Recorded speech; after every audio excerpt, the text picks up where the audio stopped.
Let's see.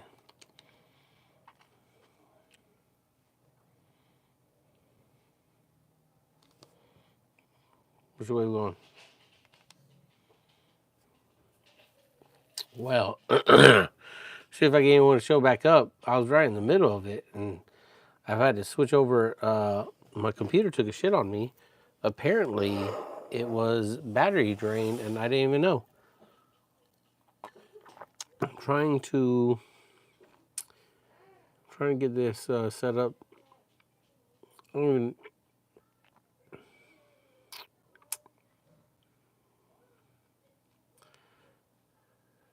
Wow, we're here now. I lost my whole flow. I was flowing, lost it all there. So I had to switch over to my phone. I don't even know how to. The phone is a cool thing. Oh, that's cool. Phone has all its own little things. Let me know if you could hear me okay. Like, I got the little wireless mic on. Like, it's not my normal setup. That's embarrassing almost. Shit happens, I guess though. I have to drink more of this to just get over it. I don't know, and like I don't even know how to. I've done it before where I could go horizontal for more of your viewing pleasure, but it says it's locked. Oh no, man! I was talking about OD shit. It ain't the same, man. Like like it's a vibe when you got the headphones on and everything, and like you flowing like that. I was talking about the fuck. I was talking about. I was talking about the ODs, right? And what the commenter said, if it's gatekeeping, some qualifications, I don't think. I think it's a gatekeep if they're like straight up not letting you do it and they don't have a good valid excuse or reason, and that very well may be how that sailor is feeling about that. See, my computer's bugging right now. But I think it's always all right. All right, Gary could hear me. I'm not just talking to the fucking wind. Okay. You just ask for the qualification, okay, and be ready to stand it. And if you're already stand it and you fuck up, then you better be ready to answer for it.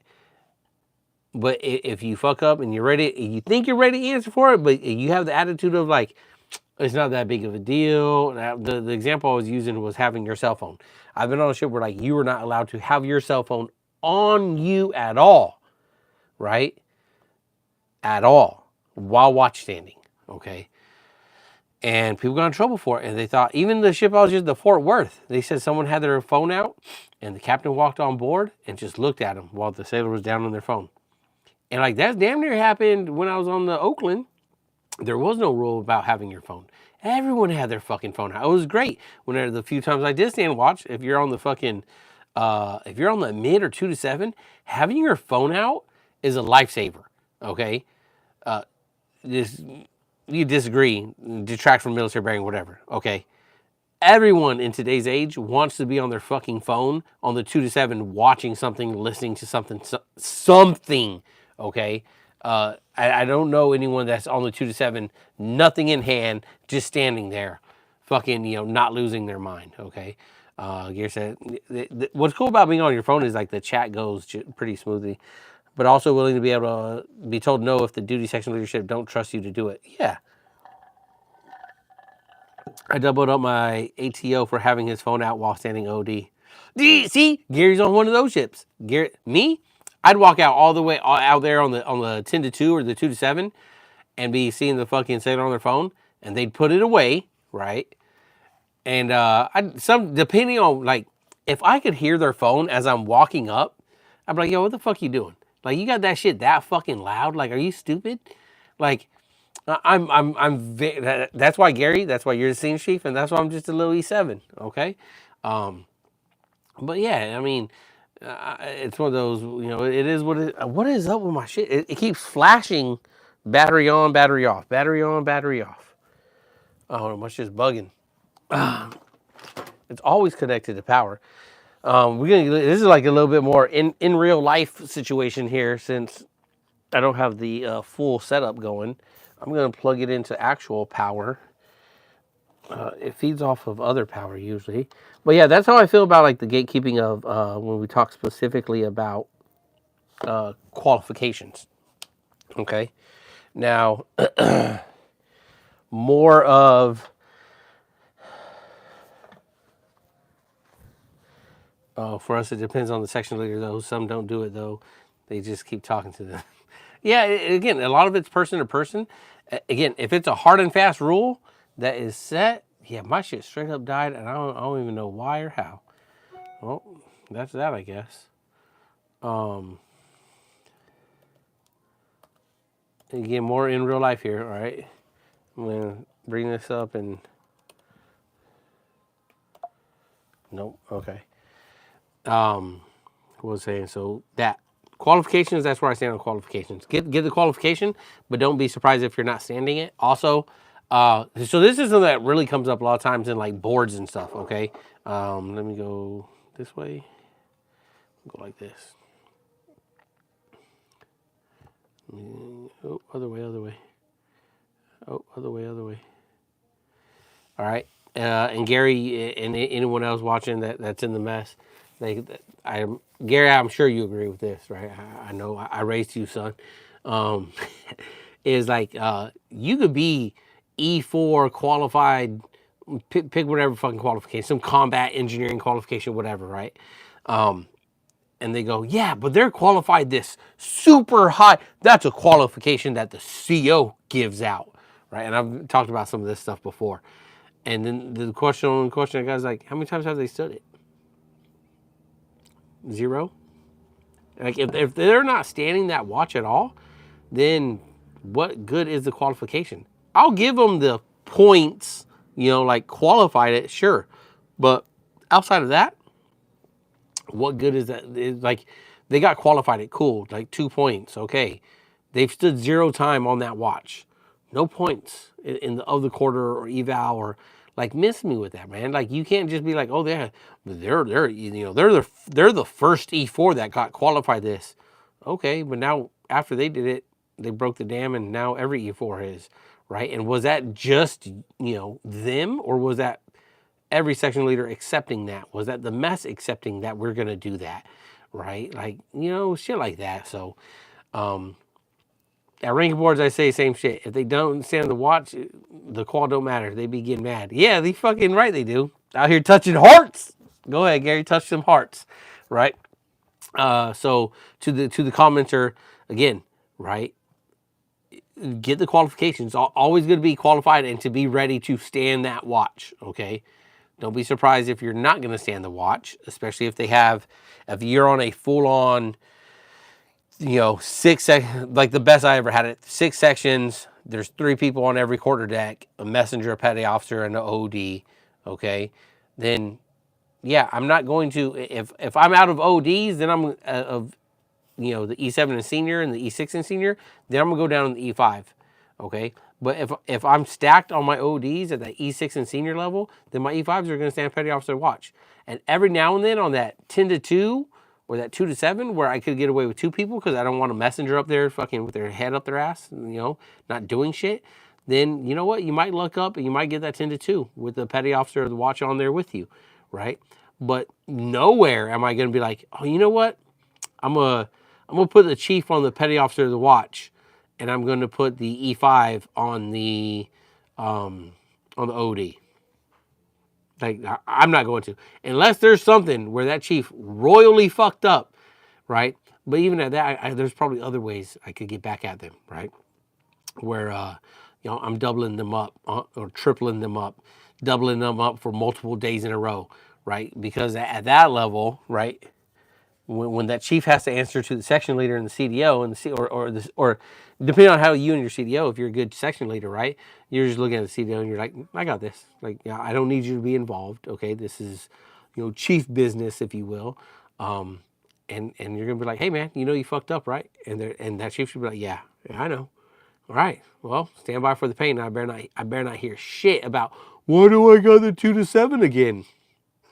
Do we really need to talk about why? I thought we were clear about when I said you know you fucked up. I thought we was clear on that, right? And I've done that before. It's kind of like just take your medicine and smile and be ready for your next dose. So I hope that is deep dive enough for the commenter. I don't got their name in front of me anymore. I have no way to pull it up.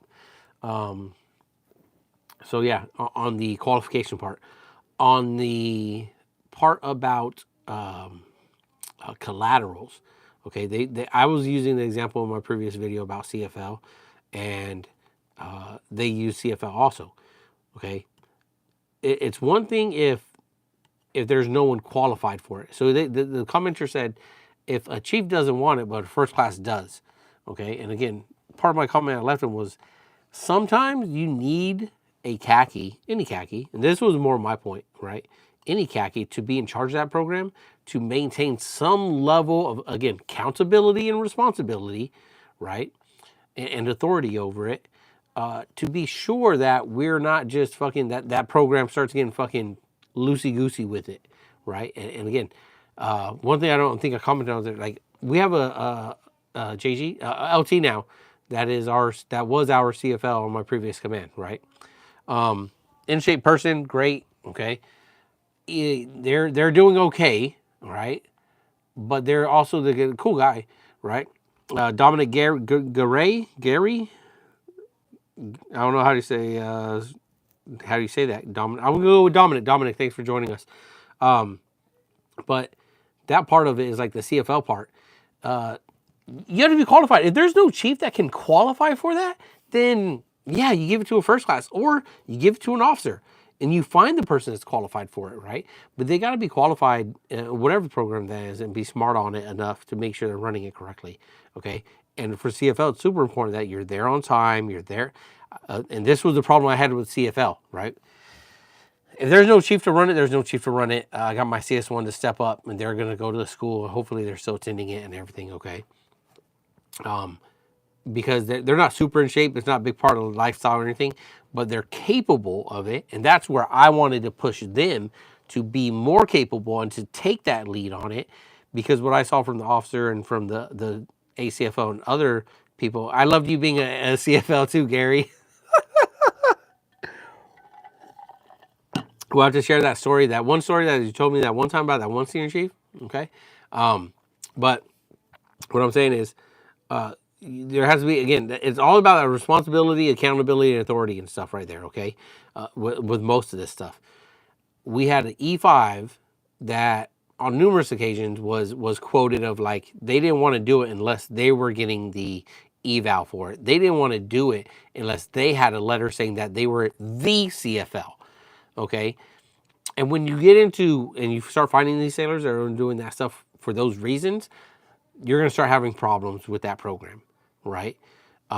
Because they're going to do it when it's convenient for them and when people are looking at them and not when it always needs to be done, okay? And so with this last CFL that we had at previous command, I showed up one Wednesday morning ready to run my fucking PFA with ops there, right on, like, you know, early on time. The ACFL, the E5 shows up, and no CFL, no other ACFLs, no one, nobody. And this is, I don't want to get on like tooting the chief horn, but this is why a lot of times they want chiefs in charge of these programs, is because the lieutenant, oh yeah, dang it, their cat card's not working, or they forgot it at home, they had to double back. Okay, shit happens, that's fine. Where's all the other ACFLs? Well, all the ACFLs were E5 and junior with less than 2 years in the Navy, right? Most of them were like all of them were first-term sailors, I'll say that. Every single ACFL was a first-term sailor. None of them, and like if this was a first-time sailor that kind of looked at to me like was very much into the fitness lifestyle, I'd look at them like, damn, like, yeah, this person gets after it. Like, okay, yeah, I believe that. They weren't. None of them looked like that. Not saying that they're not into fitness. None of them portrayed, and I've known some of these now for the last 6-9 months, came off as like they're into it. It all came off as oh, I could just do this and it's really easy and it'll be good for my eval, right? And knowing some of these chiefs that these sailors worked for, that's definitely how those chiefs will lead, right? It's like, hey, you should do this because it'll be good for your eval. Hey, you should do this because it'll be good for your eval. Not, hey, you should do this because it's good for your professional development. You're going to learn about it. You have to do it right. It comes all about it's good for your eval. And that's a problem. Again, so that day I showed up and the ACFO was like, oh, sorry, you can't run your PFA. Me and Ops were like, we like, Ops was a little pressed about it. I was just like, okay, well, I guess I'll come back again and try again, right? But like, how unsat is that to show up? And we're lucky that it was just like us two, right? What if there are more? What if there's like 30 people there? It goes into like wasting sailors' time, right? There's 30 people there. We all got up early, found the parking, waiting there to run our fucking PFA, and now you're telling us, oh, sorry, can't run it. I don't have anyone else here to help me. I don't have enough people here to help me. That's a fucking problem. So take it back to the Simio, and apparently the Simio has to write it down and notify the captain every time a scheduled command event like that is postponed or moved or changed or whatever, and what the reason was. So I gave it to the Simio and was like, yeah.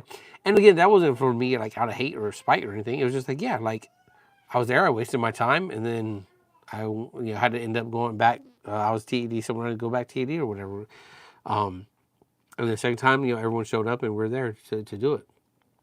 But that's the issue. That's a problem when you do things like that. And again, I think that goes back to getting back to the root of it is that's why so many times the CO, XO, CMC, right, the triad, why they want a chief in charge of those ones, maybe because as any khaki should understand the importance of making sure whatever the program is, CFL or otherwise, is ran appropriately, right? So we don't have those things happening. Most importantly, wasting sailors' fucking time, right? That day it was just 2 of us. The next day it could have been 10, 15, however many.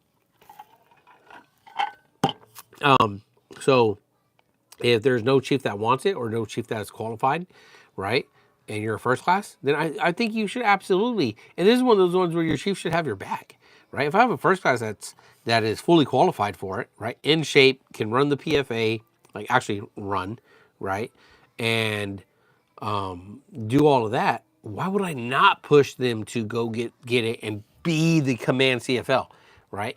And stress to them like, hey, look, this is a big time, right? Yes, it is great for your eval.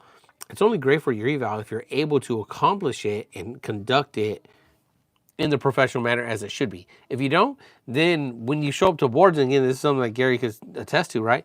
When you show up to boards and be like, yeah, but they're the command CFL, that's a big deal. And you just sit there like, oh, the CFL that canceled 3 PFAs this last year, spin ever. You right? Well, that CFL that I showed up to when it was scheduled and it didn't happen, and they weren't there. They had forgotten their ID. They'd done this. That's what ends up happening when you try to take on this stuff and it's too much for that sailor, right? It can happen to any sailor, but it's a lot more impressionable when it happens at the junior sailors because the chiefs are looking at those ranking boards, this and that. Chief ranking boards, maybe if you're on a big enough ship, the DLCPOs that are the 8s and 9s do it. So if something goes bad, it gets brought up, but it shouldn't be. Not shouldn't be brought up. It definitely should be brought up. It shouldn't be an issue. It becomes more of an issue when it's the chiefs in the mess, any mess, looking at the junior sailors doing these programs and going, yeah, but it sucked, right? So those are those two things.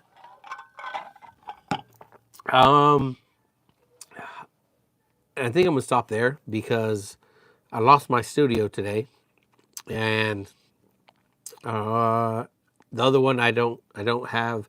I want my studio set up to kind of get into it. I was talking more about one of the comments on one of the fucking things was about what I can and can't talk about. Maybe we'll get into it a little bit. Fuck it. Because when I was talking with the last live show when we had a caller. And we're talking about Israel and Ukraine wars and this and that. And I was like, yeah, I don't want to touch on that too much. I don't want to do it. For me personally, it's because there's rabbit holes in there that lead to a lot of other things about a lot of other people that I'm not supposed to speak ill about. I'm not supposed to go against. And not to say I always will or that, but I definitely fucking might, right? And I have an opinion. And the comment was alluding to like, oh well, you know who you're, who's really controlling you guys when you know you can't talk about them. And it really, really got under my skin because it's like, ooh, like motherfucker, like no one controls me. You're right. Like this is an obligation that I have for another 3 years. So it's more me just following some of these fucking rules so I could keep doing it and keep collecting my paycheck. Now, if you wanted to say like, there's people or forces out there that kind of control the government or that have such heavy influence monetarily and otherwise in the government, sure, go ahead. I believe it, right? But like for me, I choose not to go down those rabbit holes because they do get deep, right? When the deeper you go, the darker you go sometimes. So that's kind of why I don't touch on some of that. Excuse me. That's not to say that in the future, post Navy into retirement, I would love to talk more. I love talking politics. I love talking uh, recent current events on things. I love talking religion stuff with people, or whether you have faith or not, whether you're a believer or not. Like I love talking about that stuff. Anything that is like sensitive subjects, I love to talk about it. If you ever want to talk about it, let me know, and maybe we can schedule something. But there's when it comes to like the geopolitical stuff that involves us a bit, then I try to tread lightly. It's not that I won't talk about it at all, but I try to tread lightly because there are sensitive things that if I do say this something the wrong way, the right way, and it triggers enough people or enough people like it or whichever the fucking way it goes, and it garners that much attention, that can and it brings negative light on me or my family, then I'm putting my family at jeopardy, and that's something I don't want to do. That's why I choose not to make content and talk about some of those subjects. But in the future, I definitely will be, right? Definitely will be, and some things I can now. It's I choose depending on who it's with, right? It has to be the right audience, and you guys watching, right? I don't know who's watching. That audience is unknown. It's the whole world, right? It's on the internet. Face to face with people, I can have certain discussions about certain things because they know me for my true character, and I'm not going to have some judgment coming from them, right? But it's whatever. We'll talk more about it in the future, right? And let me know if there are those, and you think it's a sensitive subject or something, right? And you'd like to hear military, Navy chief perspective on it, then let me know. MB Mitch 89, like the new way 8 and 9s are made up within listed marketplace, really going to help solve retention. Thoughts and opinions. Oh well, you just roped me in there, MB Mitch. I've said it before. I don't think it's going to help retention at all. I think it's going to hurt retention. I think if you're a screened, and that was one of the funny things. Hey, again, shout out my boy Nick, Red Eye Rich, my boy Joey out there. Who else? Who else made it? Boot camp homie Eric Sinks put on 9 in the LS world. If anyone was doing it from our days at A school, sitting in the fucking little that was 2000, was it 2005? Watching U of A lose to I think Illinois in the Sweet 16 or Elite 8. Gambling all our fucking little lunch money away at the poker table, man, we made up in the fucking middle of the thing. Yeah, I ain't forgot. We know where we came from. Okay. Shout out to him for putting on 9. Who else made 8 that I know? Nick. My boy Caban out there from our E3 days out in Sigonella. Congrats, homie. You out there on the LCS on the East Coast. Good luck you on deployment. Shout out you for putting it on. All right. I think that's it. That's all I really care about. So what Gary says, I like it a lot. If you're willing to take the rank, take the fucking job. Yeah, I don't have a problem with that, right? Because I think what the Navy fucking finally realized was they're giving these ranks, they're They're handing out some. They're promoting sailors to the next pay grade that are chalking it up and immediately stopping, especially, let's call it, especially at the 9 level, there's that stop taking challenging billets. Not all of them, but some of them. Same thing with 8, right? I think you could look and see who has circled the toilet bowl of San Diego from one fucking 8 or 9 billet to the next. You can see who the homie hookups are. You know who, and when you're in the mess, you know who the homie hookups are, right? You know which one you need to go fucking rub their feet and fucking, you know, you know what I'm saying? Like you know it. You know it. Let's not fool around, right? So I think it's good that the Navy said, hey, you know what? You want this rank? You're going to take the fucking job that this rank requires, right? Because how many times did we get people making 8, 9 that roll to the shore duty? And what it seems like from an outsider, what it seems like, kiss the ring, absolutely, Gary. What it seems like is, like, really? Y'all need a LSCM over there? What? Like that's crazy. I didn't know y'all needed a LSCM over there. Like, y'all need 2? 2 LSCMs? That's crazy. 2 Master Chiefs on shore duty at the same fucking UIC? That's wild, right? And that's not to say that people don't deserve their shore duty. They fucking absolutely do. But if we have so many that are on shore duty, like, where do we fuck up the rotation, right? Like, maybe we needed to not promote so many because we knew, like, again, out there in that Millington PERS world, there's this bigger world I have no idea about. So if you're interested in letting me know, please tell me. But like, there's algorithms and math that they math. There's like detailing math and Millington math. You know, that real trend, right? How they do it. Why? What are they doing? How did they math that we needed another 10 or 50, whatever the number was? I think 10 Master Chiefs when we already have, you know, 3 or 4 sitting, or 2 at the same UIC on shore duty. Why aren't you just moving one of them to sea? Are they on the Twilight Tour? Are they actually retiring? Is that why you need them? Like, things like that. So absolutely, I think you should have to take the job. Now you get into as far as retention. Gary says, as far as retention, it is going to push out the people that are chilling. Yeah, and I don't even think just chilling. I think it's going to push out the one. I think it's going to push more of the good ones out, because what I expect is that many of those billets are going to be sea duty, and they're going to go.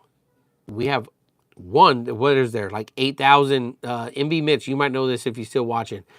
Gap billets on the West Coast, like 8,000 or something, right? So of those 8,000, or was 8,000 20,000, something like that, gap billets on the West Coast.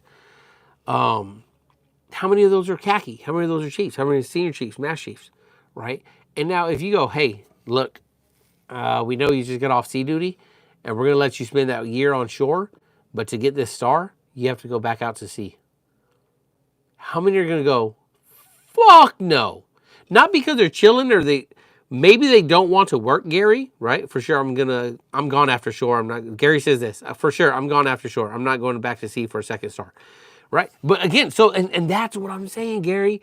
Gary, what next? You're up for this year for 9, right, Gary? You're a 2020 kid? I raised you so good, though, man. That's why you a real one. Let's say next year, Gary, you get screened for 9, okay? You let me know what your situation is. Just, I'm gonna throw it out there. You're screened for 9.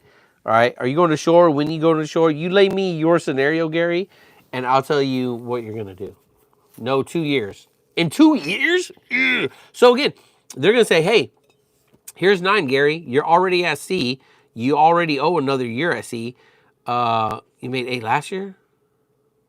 Yeah, because you put on. Oh, you put on chief in 2020. I'm tripping. You go to shore in next May. Yeah, so next May, you're going to make 9. You're going to get selected for 9, Gary. And they're going to say, hey, we're going to let you PCS to shore duty, somewhere local or whatever you get. But after that, After that year on board there, we're going to PCS you to USS Big Carrier Deck or Big Amphib for your second star. I think I see a kid. Hello? Who's there? It's Penelope. It's always Penelope. What? What's wrong with it? Okay, I'll tighten it up. Go back inside. I'll be right there. I'm almost done. So, okay, so Gary says I made it last year. I go to shore in May. Screened. I'm turning it down. You say that now. You say that now. E9. What are you doing? Okay, so MB Mitch says so technical expertise and in-rate leadership greater than collateral and program management. Expand more on the MB Mitch. Where are you tracking at on that? I'm not disagreeing. What are you speaking to that specifically about? So again, it goes back down to, as Gary says here, right? He could go to shore for a year, but then you need to go this flat top for the next 3 years as a 9. And on a 9 there, you ain't doing shit. Gary, you already don't do shit, okay? As a 9 on one of them, you definitely ain't doing shit because you got fucking 3 or 4 8s and a warrant that's actually doing the job, okay, as FSO. So what are you doing? And you got someone like, what are you doing? You bullshitting? What are you doing? Fucking waking up and going to the gym? Why? So you can still collect 9 pay and not do shit? And like what? Like, so again, and I think so that some people's mentality is gonna be that, right? That, oh, I'm just going there to fill a bill. That's no big deal. I ain't doing shit. Okay. And when they think like that, maybe they don't. And when they don't, then they're impacting sailors because they really don't do shit. Okay.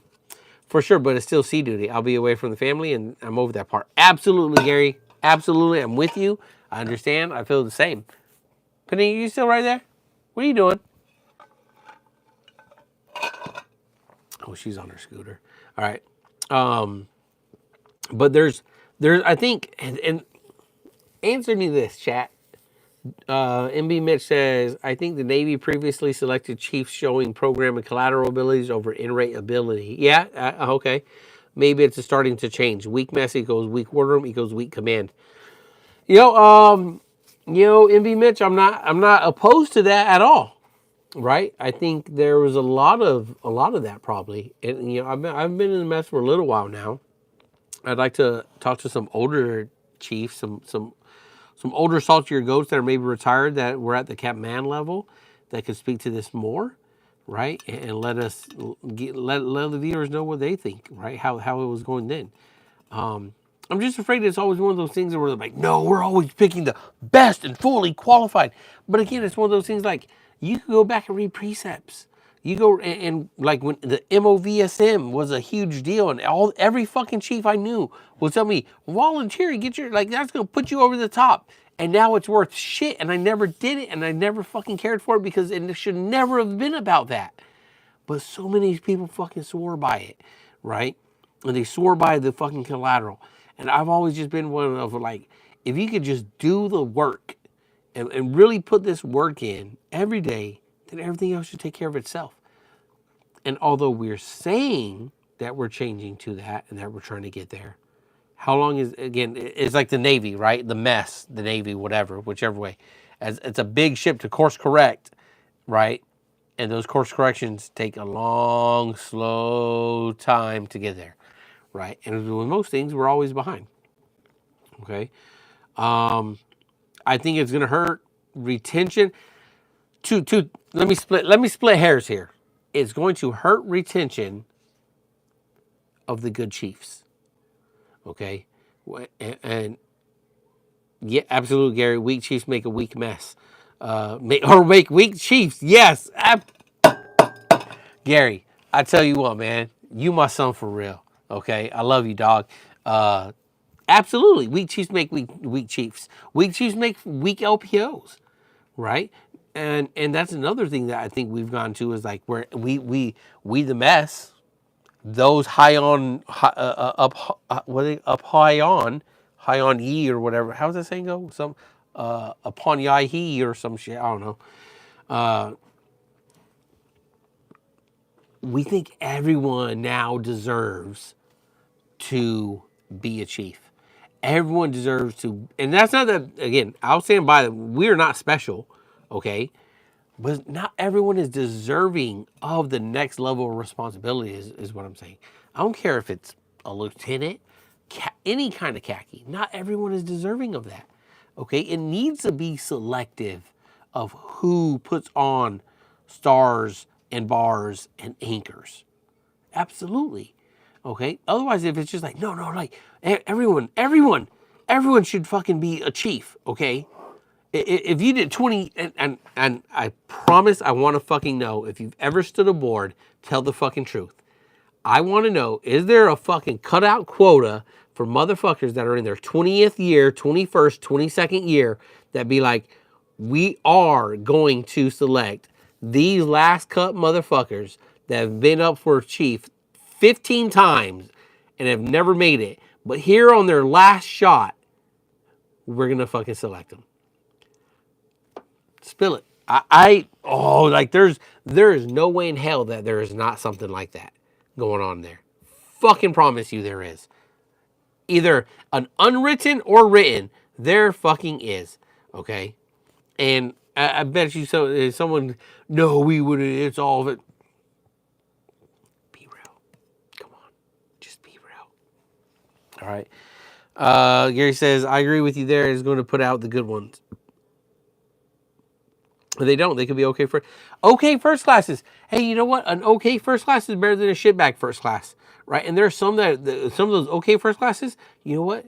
They're okay first classes through the lens of being a chief or a great senior chief like you, Gary. Okay, but you know what? For their sailors, they're a great first class, and the Navy needs great first classes. They need great LPOs. They need okay LPOs that do that work every day, day in, day out with that division, training, that know their in rate, right? And maybe they're just missing something. Maybe the timing was off. Maybe they weren't fully committed to the full program.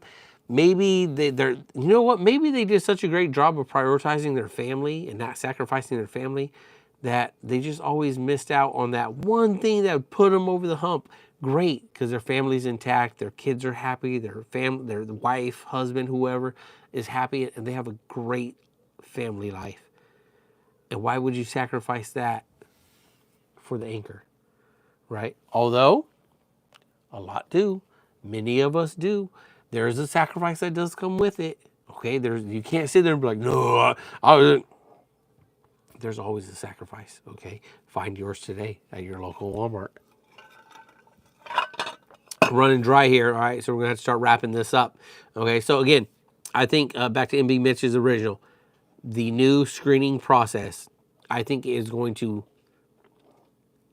help the really good ones get out, because if my Navy assignment pops in August, and although they get to keep their screening for like 2 years, right? So you got like 2 years to figure it out, which is pretty cool, but those 2 years you're also sitting back like, fuck, I'm not even wearing it. I'm not wearing it because I can't find the billet that I want. So how does that affect other billets, right? Like, there's a lot of questions. I ran through this with some of the people at work. I'm like, so you're telling me like you got 86 for LS's this selection cycle, 86 that were screened. Okay, of that was like 13, I think is 15% that were merit screen. That's your top performers. Okay. So they get priority on the 8 billets out of the other 8s that are transferring, something like it's weird like that, I guess, or something. But like, so if they just wait around for 2 years, then they lose it. So when they lose it, do they go back to the gen pop pile, or is there something that be like, oh, they were previously screened, or again, there's just there's so much vagueness about it of how it's actually going to work at that level when you lose your screen, or when you actually lose it after I think it's 2 years. Correct me if I'm wrong, chat. Family time is always winning out over the job value that people are doing these days. Most people don't understand why we're always so busy in a way, but at peacetime. Absolutely, MB Mitch, and I think we've talked about that at nausea the last few episodes, right? At the peacetime part, right? I think the screening thing, it's going to get rid of the really good chiefs that have all of the potential to be great. I think it's going to retain the mediocre that are excited to be a senior chief and do less.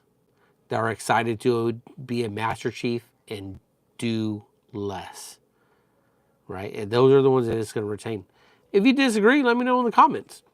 Okay? I got thick skin. You ain't gonna fucking hurt me. All right?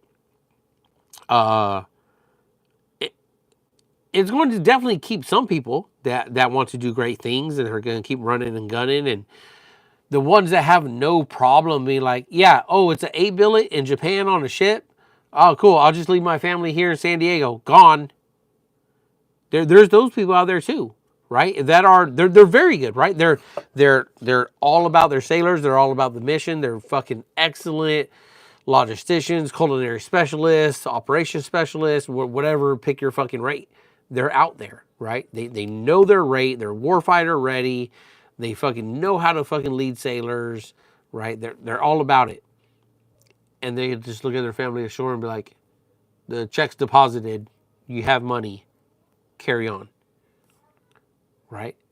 So again, great for the Navy. Great in the mess. Does everything they need to. Great for the command, for the sailor. Maybe not so great for their family. I don't know. Or maybe their family's just like, yeah, hey, see you later. Right, Gary? They're willing to do whatever it takes to get the rank. Yeah, they are. They're out there. And look, I'm not. And that's whatever. Okay. Am I knocking them personally? No, I'm not. I'm just saying there are those people out there that whatever it takes for the next one, they are going to take.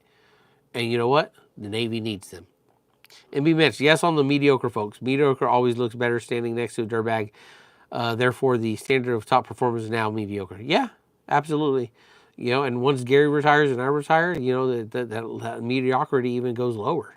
Okay, we're trying to raise that mediocrity, right? Gary says it is only the standard if you accept it. It's accepted though, right? Like how many times, Gary? Like you old salty chief now, and MB Mitch, use prior, okay? How many times have we sat there on final night and been like, yeah, you're accepted? Or how many times have CMCs, okay? The 1%ers, right? Sat there and been like, we're accepting them. And they flip it on you, right? What do they call it? I think that's called gaslighting in today's world. They flip it on you and they go, you guys failed them. It's your failure. You didn't have them ready as first classes. I only knew this dude as a first class for like a year, 2 years. They've been in it 18 years. Right? They've been in 18 years. I've known them for 2. And you expected me to change their whole career and life around for everything that they learned wrong in the last 2 years to make them chief ready when they have a whole adult life of bad habits? Fuck out of here. All right? You have to care about the organization to care about maintaining standards. Ooh, how many people care about the organization? Oh, Gary, every season since I've been in the mess. Absolutely, Gary. Fucking absolutely. Likewise. Right? I had a fucking CMC telling us, you accepted them when you gave them that eval. Huh? Got me sounding like fucking an out. Who, motherfucker? I didn't give him an eval. I simply wrote one. The captain gave him the eval, not me, motherfucker. You all right? I didn't give him eval. I just signed whatever the captain decided he wanted to fucking reward him with. That's not me, stupid. That's not, I wrote up an eval and I said, hey, this is where I think they go. What about that year when I sat in the mess? I go, I don't think we have 3 EPs. I think we have 2. And then I go, we have to give out 3. Why? You sit here telling us that we selected them to be chiefs. Or it's not selected. We accepted them when we did those rankings. I didn't accept shit. I said that we should only give 2 out. So you're the one that said that we have to give 3. So you accepted them, not me, right? I have no problem with not accepting them. Okay. Every year, every year I've not accepted somebody. Actually, no. The first year I accepted all 3. After that, I don't think there's always been a year where I didn't actually accept someone, including last year. Okay. But, that's neither here nor there. Someone's probably like, oh my God, he's letting out all the trade secrets, whatever. Okay. Let's wrap it up there because I got to take a piss and my drink is empty and I'm going to go make some popcorn and finish watching Stranger Things with the kids. They are 6 and 5. They can watch it now. They've been watching more and more, I don't want to say adult, but like PG-13 and PG-13 level like movies, even though they're not 13, right? And it's quite fun for me and Nikki because it's really expanded what we get to watch with them, and it's great. Last comment there, MB Mitch says a big issue there, current eval system values, tenure of merit. And Gary says, later bro, love seeing your face. Yeah, my face is pretty handsome. I got the beard growing in, on leave for a couple more weeks before I hook up the trailer and move east out to Tejas. Got a lot of gray in there. MB Mitch, Gary, everyone else, Red Eye Rich. Again, shout out to you and Joey over there at HS. What are you guys at? 35 Magic Magicians. Shout out you guys for making senior. My boy Nick. We're going to hook up and get on the show again. Nick, shout out to you for picking up that star. You guys are not the ones I'm talking about here. You guys are the real ones that I believe can do great. And I hope you guys do. So we're going to catch you on the next live. Not next Friday, but the Friday after. And then I'll drop some more today. Let me know how you guys are liking the daily vlog videos. Okay. And got a few more to catch up with and get them all out. And maybe a couple more shows live here in the studio left. And then we'll be in the new trailer studio. And I got to get that all set up and connected. And maybe that's time I'll make sure the laptop batteries charge up. Until then, I'll play the music. Hey, don't forget, these reviews are only of myself, Joshua Moore, not the DOD, not the Navy, not all them other people. It's just me talking here with my friends, all right? If you like it, hit the like button. Give me the finger, all right? Subscribe, leave a comment. Let me know how you feel about these things. Until then, we'll catch you on the next one.